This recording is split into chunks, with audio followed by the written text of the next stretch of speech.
एखाद्या विशिष्ट भौगोलिक प्रदेशात ठराविक कालखंडात होणारी व्यक्तींची वाढ म्हणजे लोकसंख्या वाढ होय.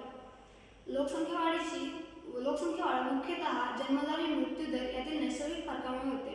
महाराष्ट्रातील सद्यस्थितीनुसार 2011च्या जनगणनेत महाराष्ट्राची लोकसंख्या 11.24 कोटी होती. मुंबई, पुणे, नागपूर यांसारख्या मोठमोठ्या शहरांमध्ये स्थलांतरामुळे तेथील लोकसंख्या खूप वेगाने वाढत आहे. यामुळे शहरांमधील पायाभूत सुविधांवर ताण येत आहे. यानंतर आपण लोकसंख्या वाढीची कारणे पाहणार आहोत. लोकसंख्या वाढीची कारणे. जन्मदर आणि मृत्यूदरातील तफावत.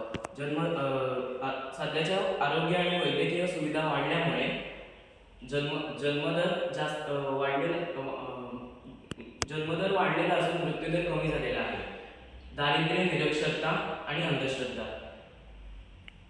निरक्षरतेमुळे काही कुटुंबांना माहीत नसते की कुटुंब नियोजनाचे काही लोकांना महत्त्व माहीत नसते.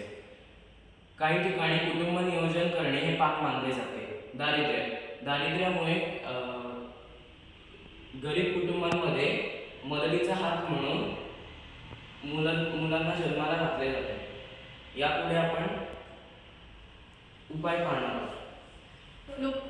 लोकसंख्येचे होणारे परिणाम म्हणजे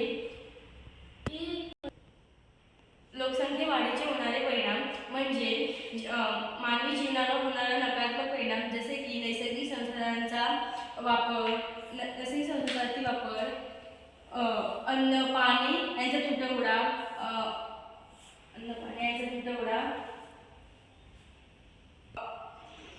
गरिबी आणि बेरोजगारी वाढणे आणि यामुळे मानवी जीवनावर नकारात्मक परिणाम होतात.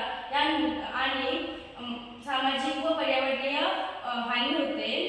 लोकसंख्या वाढीमुळे अन्न पाणी आणि नैसर्गिक संसाधनांचा वापर होतो आणि त्यामुळे हवा प्रदूषण, मृदा प्रदूषण आणि पाण्याचे प्रदूषणही वाढते. मानवाच्या गरजेसाठी आपण जंगलतोड करतो, त्यामुळे पूर आणि दुष्काळ यांसारख्या नैसर्गिक आपत्तींचा धोकाही वाढतो. यापुढे आपण नैसर्गिक संसाधनांचे उपाय पाहणार आहोत. लोकसंख्या वाढीवर नियंत्रण मिळवणे हे अनेक देशांसाठी महत्त्वाचे आव्हान आहे.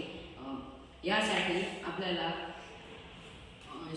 शिक्षण व मुलींच्या शिक्षणावर भर दिला पाहिजे. जर त्या शिक्षित असतील तर त्या कुटुंब नियोजनावर अधिक चांगल्या प्रकारे माहिती देऊ शकतात.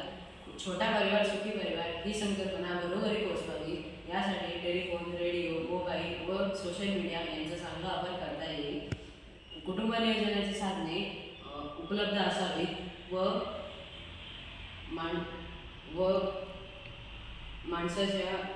जेव्हा माणसाची आर्थिक स्थिती सुधारते तेव्हा तो मुलाच्या शिक्षणावर व भविष्यावर लक्ष देतो. त्यामुळे लोकसंख्यांची जन्माचे दर कमी होते. शिक्षणाचा प्रसार. शिक्षणामुळे लोकांचा दृष्टी